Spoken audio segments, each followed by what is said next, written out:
اور جتنے بھی سوال و جواب الندوہ میں بھیجے جاتے ہیں ان کے بارے میں چند ایک چیزیں آپ ضرور اپنے ذہن میں رکھیں۔ ایک دو انتظامی امور ہیں ان کو بھی ذہن میں رکھیں، اور ایک دو ایسی چیزیں ہیں جن کا بہت صراحت اور صفائی سے کئی مرتبہ اعلان کیا جا چکا ہے کہ یہاں پر جتنے بھی جوابات دیے جاتے ہیں وہ 99% سے بھی زیادہ فقہ حنفی پر مشتمل ہوتے ہیں۔ اگر فقہ حنفی کے علاوہ کسی اور جگہ سے کوئی مسئلہ بیان کیا جائے یا بتایا جائے تو اس کی بھی صراحت کر دی جاتی ہے۔ یہاں کے سارے جوابات فقہ حنفی کے مطابق ہوتے ہیں، اور بسا اوقات لوگ احادیث لکھ بھیجتے ہیں تو آپ نے سنا ہوگا ان کو بھی یہی جواب دیتے ہیں کہ ہمارا کوئی تعلق اہل حدیث سے نہیں ہے۔ جن اہل حدیث حضرات سے ہم نے پڑھا اور ہمارے اساتذہ تھے رحمہم اللہ، وہ کوئی اور چیز تھے بنسبت ان لوگوں کے جو آج کل کے بعض جہلاء صرف چند ایک مسائل رفع یدین یا تراویح یا طلاق وغیرہ وغیرہ جانتے ہیں، اور اس سے زیادہ ان کا مبلغ علم نہیں ہے۔ تو ان کی خدمت میں بھی یہی عرض کیا جاتا ہے کہ ہم فقہ حنفی کی بات کرتے ہیں، اس کے علاوہ حدیث میں یہ آیا ہے اور حدیث میں یہ آیا ہے، تو بسا اوقات علمی مباحث ہوتی ہیں اس سے اجتناب نہیں، لیکن فتویٰ براہ راست حدیث پہ دینا یہ بڑے لوگوں کا کام ہے، اور یہاں یہ نہیں ہو سکتا، نہ ہوتا ہے۔ دوسری چیز جہاں تک عقیدے کا تعلق ہے، ہم ٹھیٹھ ماتریدی ہیں، اور ماتریدیہ میں بھی وہ لوگ جو اللہ تعالیٰ کی صفات کو اللہ کے ذمے اور حوالے کرتے ہیں، اور ہمارا خالصتاً تعلق التفویض مع التنزیہ سے ہے۔ حتیٰ کہ انہی کے ماتریدیہ کا دوسرا گروہ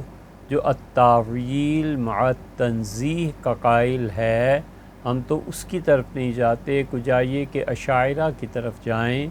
اور اشاعرہ کے علم کلام میں دو مسائل سے ہم سے ہٹے ہیں، اور ان دو مسائل کو باقاعدہ ریکارڈ کروایا ہے کہ یہاں پہنچ کر ہم نے ماتریدیہ کی بجائے جو مسلک حضرت مجدد الفسانی سرہندی رحمۃ اللہ علیہ نے اختیار کیا ہے اسے ہی پسند کرتے ہیں اور اختیار کرتے ہیں۔ اور علم کلام کے اعتبار سے ہم ٹھیٹھ ماتریدی، اس لیے جتنی بھی آراء وہ خوارج کی ہیں، جتنی بھی آراء اہل تشیع کی ہیں، جتنی بھی آراء معتزلہ کی ہیں،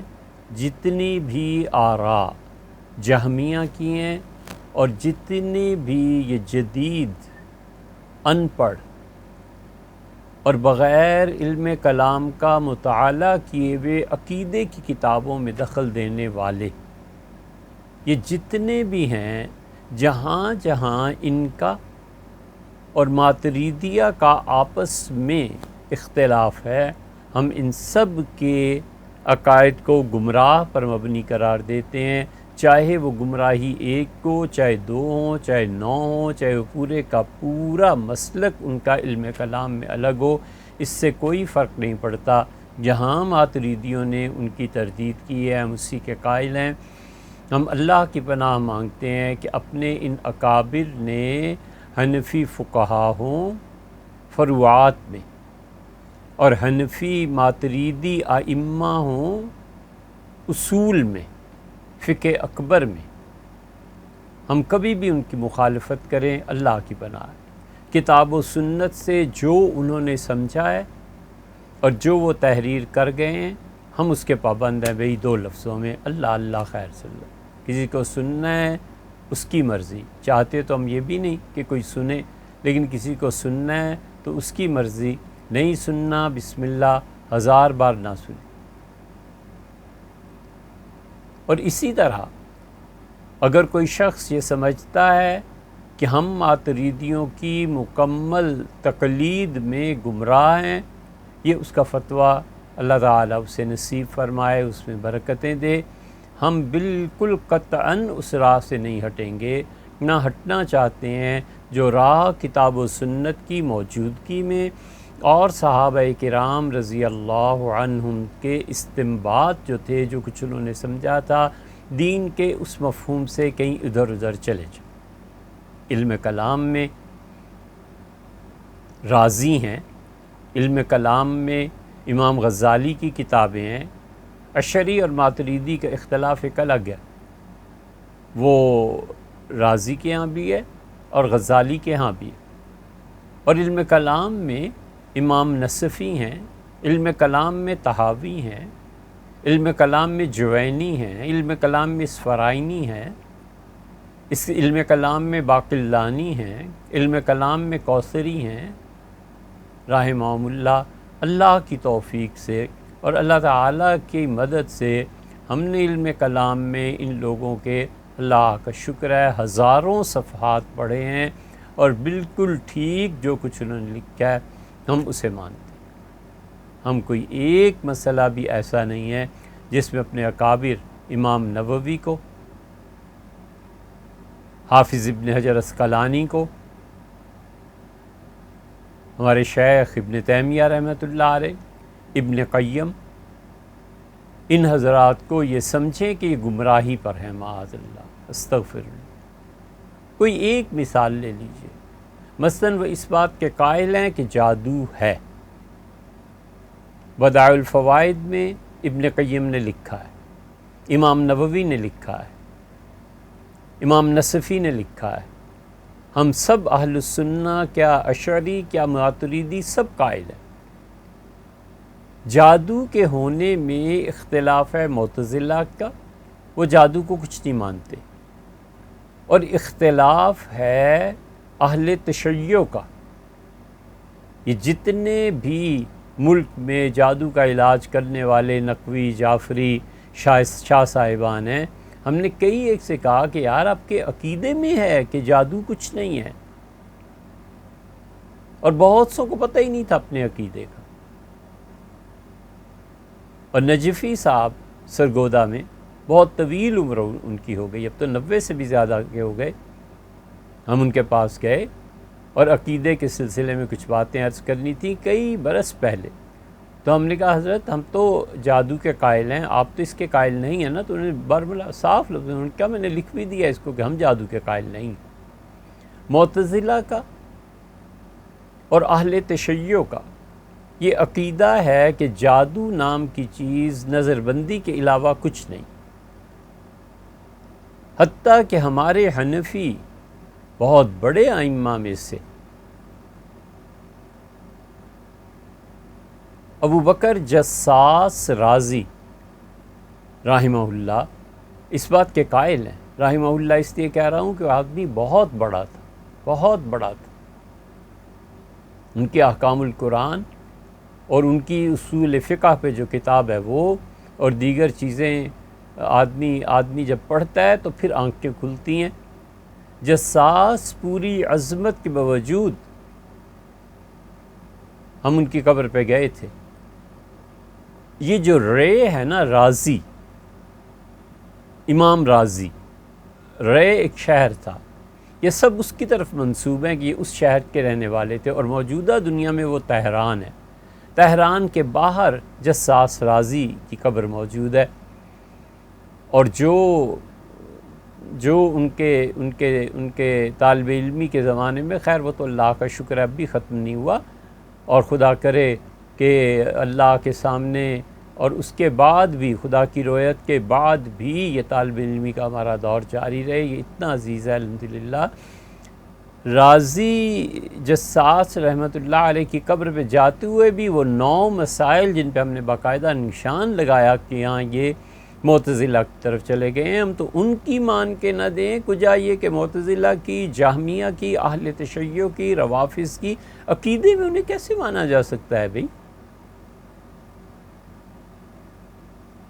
یہ کوئی چھوٹے چھوٹے اختلافات نہیں ہیں۔ یہ سب اس بات کے، دوسری مثال لے لیں، سب اس بات کے قائل ہیں کہ خدا قیامت میں نہیں دیکھا جائے گا، حتیٰ کہ جنت میں بھی پہنچ کے خدا کو نہیں دیکھیں گے۔ خدا جنت میں بھی نظر نہ آئے، خدا آخرت میں بھی نظر نہ آئے، خدا کہیں بھی نظر نہ آئے، تو یہ ساری زندگی جس خدا کی عبادت کی یا جھک ماری؟ یہی تو وہ سب سے بڑی چیز ہے جس کو قرآن کہتا ہے کہ ہم جنتیوں کو جنت میں لے جائیں گے وزیادہ، اور اس سے بھی زیادہ اچھی چیز ہم انہیں دیں گے۔ زیادہ پہ مفسرین کو اٹھا کر دیکھ لیں، ہر کوئی اہل سنہ میں کہتا ہے کہ اللہ کی زیارت ہے اور اہل ایمان کو ہوگی۔ ایسے خوش نصیب بھی ہوں گے، اللہ تعالیٰ میں ان میں سے کر دے، جو جنت کے جو صبح شام ہوں گے، اللہ ہی جانتا ہے کیسے ہوں گے، دونوں وقت ان کو خدا کی زیارت ہوگی، اور وہ جائیں گے، اور جب آئیں گے تو ان کی بیویاں کہیں گی کہ آج آپ پہلے سے بھی زیادہ جوان اور اچھے لگ رہے ہیں۔ وہ کہیں گے کہ کیوں ایسے نہ ہو، ہمارے پروردگار کی تجلیات بڑھی۔ ایک دوسری مثال دے رہے ہیں، یہ معتزلہ اس کو نہیں مانتے، اہل تشیع خدا کے دیکھنے کو نہیں مانتے، یہ خود ہمارے جساس ابوبکر رازی یہ نہیں مانتے، بہت سے نہیں مانتے، ہم تو کبھی ان کی طرف مائل نہ ہوں، اس لیے تو اوروں کا تو ذکر ہی کیا ہے، اس لیے آپ میں سے جو بھی سنتا ہے اچھی طرح یاد رکھنا چاہیے کہ علم کلام میں، اپنے عقیدے میں ہم ٹھیٹھ اہل السنہ سے تعلق رکھتے ہیں، اور اہل السنہ سے اگر ایک بال کے 1000 حصے کر لیے جائیں نا، اس حد تک بھی ہٹنے کو تیار نہیں ہیں۔ اللہ تعالیٰ نے فرمایا ہے کہ قیامت میں اللہ کے سامنے لوگ پیش ہوں گے، اور اللہ کے سامنے جو پیش ہوں گے، سورہ آل عمران میں آیا ہے کہ وہ کچھ لوگ ہوں گے جو چہرے روشن ہوں گے، خوش و خرم ہوں گے، تازہ ہوں گے، ہنستے ہوئے چہرے اپنے پروردگار کے سامنے، اور کچھ ہوں گے نسودت وجوہ، جن کے چہرے سیاہ ہو جائیں گے۔ فَأَمَّا الَّذِينَ اسْوَدَّتْ وُجُوهُهُمْ، اور جن لوگوں کے چہرے سیاہ ہوں گے وہ جہنم میں جائیں گے۔ اور اس کی تفسیر میں عبداللہ ابن عباس صحابی ہیں، خود بھی صحابی ہیں، ان کے والد بھی صحابی ہیں، عبداللہ کے والد حضرت عباس، اور ان کا حضور اقدس صلی اللہ علیہ وسلم کے چچا زاد بھائی ہیں۔ وہ کہتے ہیں کہ جن کے چہرے اچھے ہوں گے، خوش ہوں گے اور جنت میں جائیں گے، یہ اہل السنہ ہیں۔ صحابہ کرام رضی اللہ عنہ کے دور سے یہ اہل السنہ کا نام شروع ہو چکا تھا۔ حضور صلی اللہ علیہ وسلم نے خود فرما دیا تھا نا، پوچھا گیا تھا کہ اللہ کے رسول ہدایت، تو آپ نے ما انا علیہ، جس پہ میں ہوں، و اصحابی، اور جو راستہ میرے صحابہ رضی اللہ عنہ کا۔ تو اہل السنہ وہ جو رسول اللہ صلی اللہ علیہ وسلم کی حدیث کی نہیں، سنت کی پیروی کرتے ہیں۔ اہل السنہ والجماعہ، اور جماعت سے مراد صحابہ کرام رضی اللہ عنہم ہیں۔ کتاب و سنت کو جو انہوں نے سمجھا، جو انہوں نے فتویٰ دیا، جو انہوں نے تحریر کیا،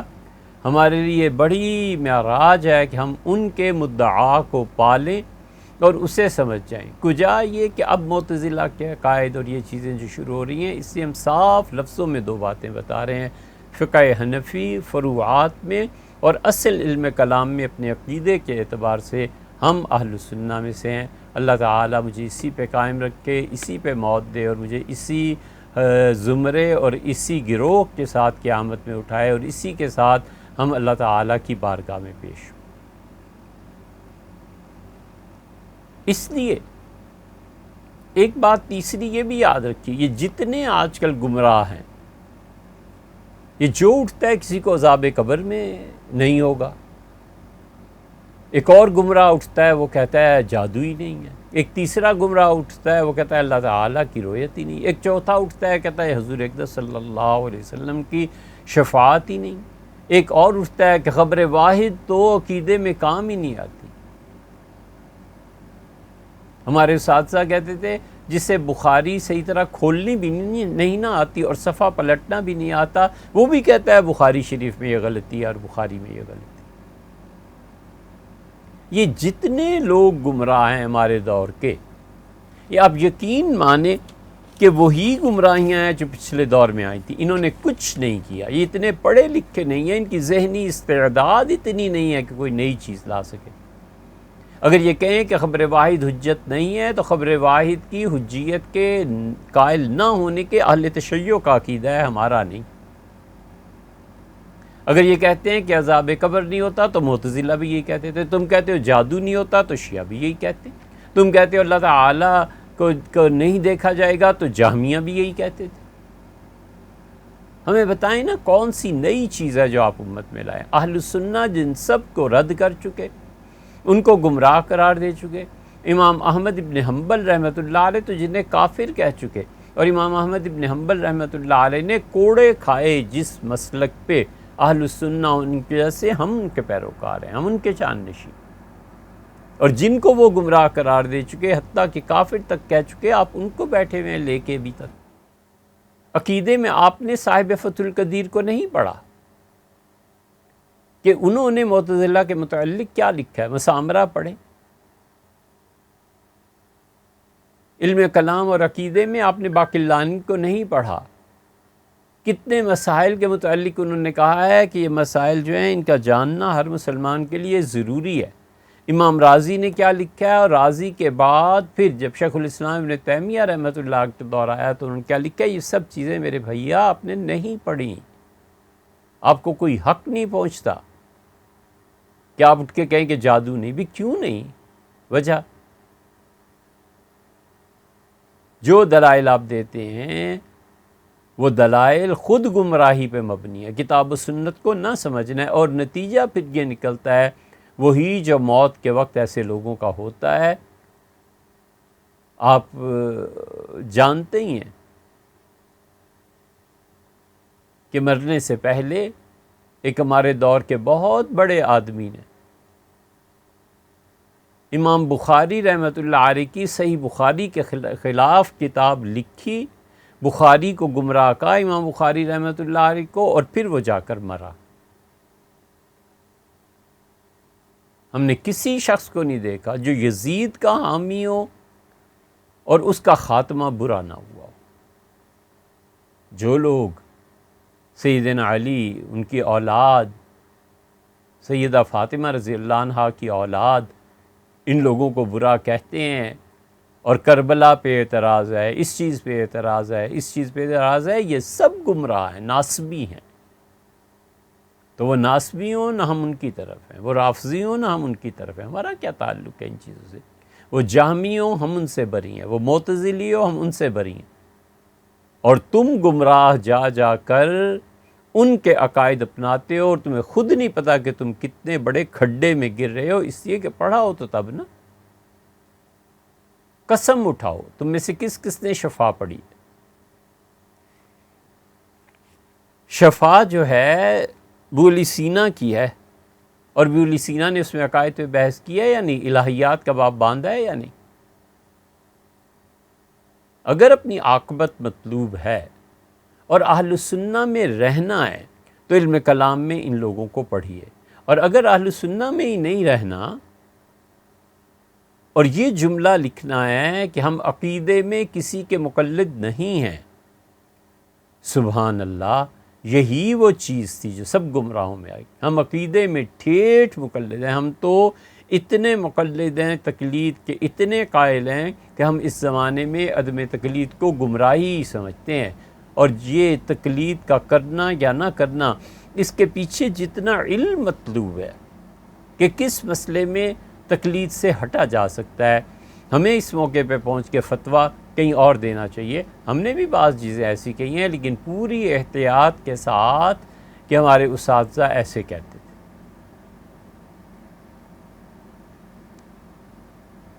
اور آپ لوگ محض عقل کی بنیاد پہ، عذاب قبر نہیں ہے، سبحان اللہ۔ سیدنا حسن میں یہ غلطیاں، سیدنا حسین رضی اللہ عنہم میں یہ غلطیاں، کربلا کے واقعے کو معاذ اللہ اس میں نقائص کے نکالنا، اور پھنستے کہاں ہیں؟ اصل میں یہ ساری گمراہیاں آ جاتی ہیں جب حدیث کی بات آتی ہے تو منکرین حدیث بن جاتے ہیں۔ تو اس لیے ہم یہ وضاحت ضروری سمجھتے ہیں کہ ہم اہل السنہ میں سے ہیں، اور اہل السنہ میں فروعات میں فقہ حنفی پہ عمل کرتے ہیں، فقہ اکبر میں ہم اہل السنہ میں ہیں، اور فقہ اصغر میں حنفی فقہ کے قائل ہیں۔ اور یہ جتنی گمراہیاں ہیں کوئی نئی نہیں ہیں، سب پرانے گزر گئے، کہہ سن کے گزر گئے، اور اب تک وہی چیزیں لوگ بار بار لا رہے ہیں۔